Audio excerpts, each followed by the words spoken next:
Hi, my name's Josh D'Ambrosio, Varroa Development Officer. We've all heard the saying, prior preparation prevents poor performance.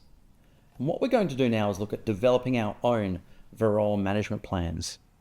This is a crucial step in supporting healthy and productive honeybees.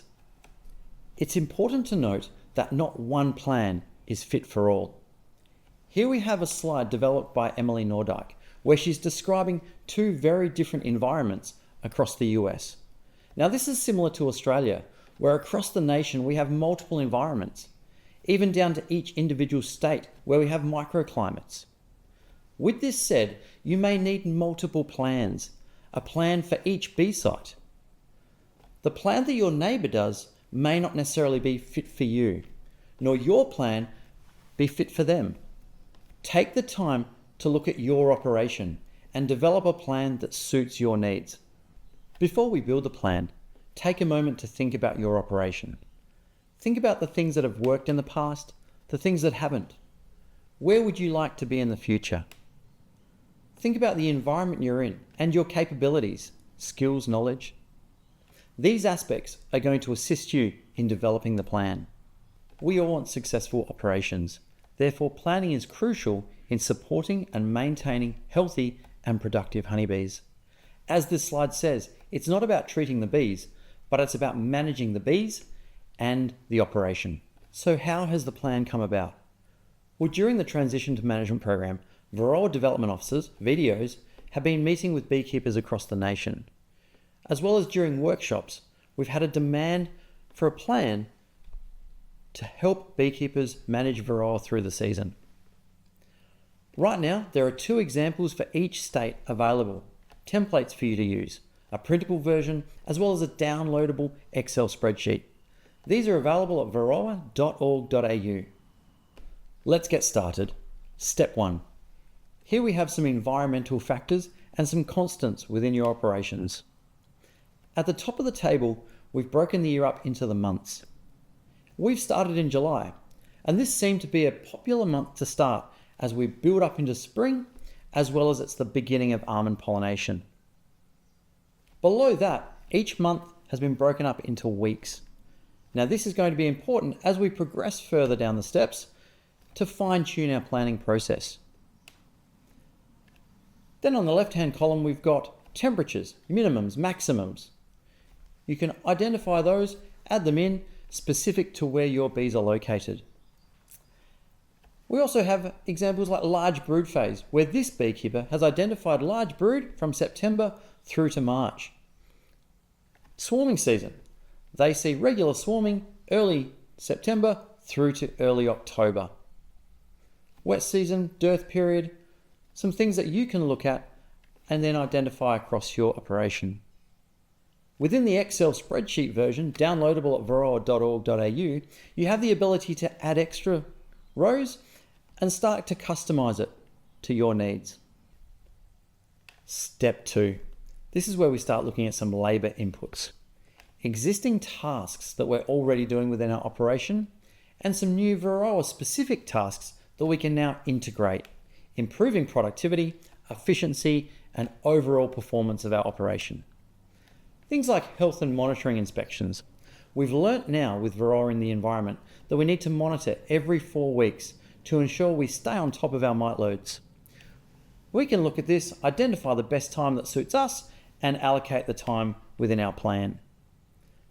Moving on here, this beekeeper has identified requeening as a regular activity that happens within their operation.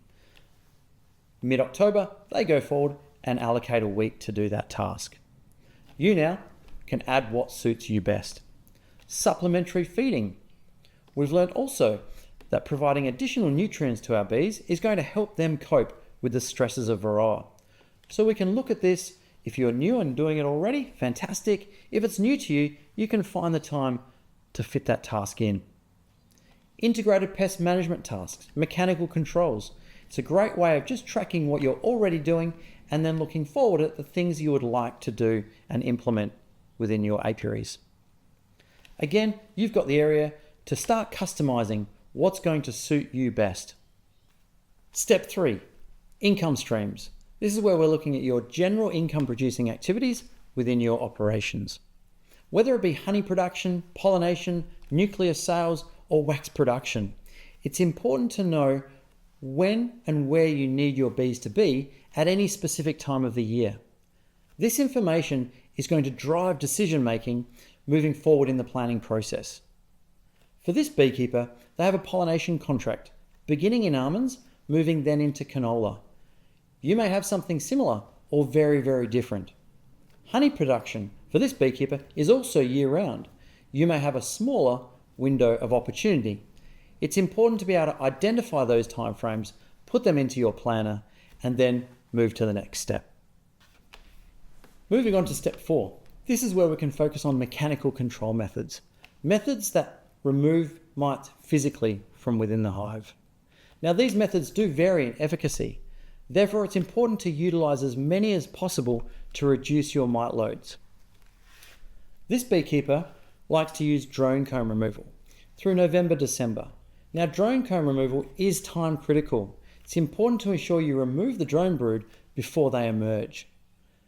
Screened or mesh bottom boards, queen caging, requeening, splitting your hives are all important parts of your integrated pest management. Take a look at what you've been doing and what you'd like to do specific to Varroa management. This is very much dependent on your operation and the choices you would like to make. Look at the times carefully, match them up with temperature ranges. Specifically to brood breaks, you may have a natural brood break, or you may be able to force a brood break in the cooler months or those periods of dearth. What suits you is best when we start looking at integrated pest management and existing practices within your operation. Step 5, chemical control.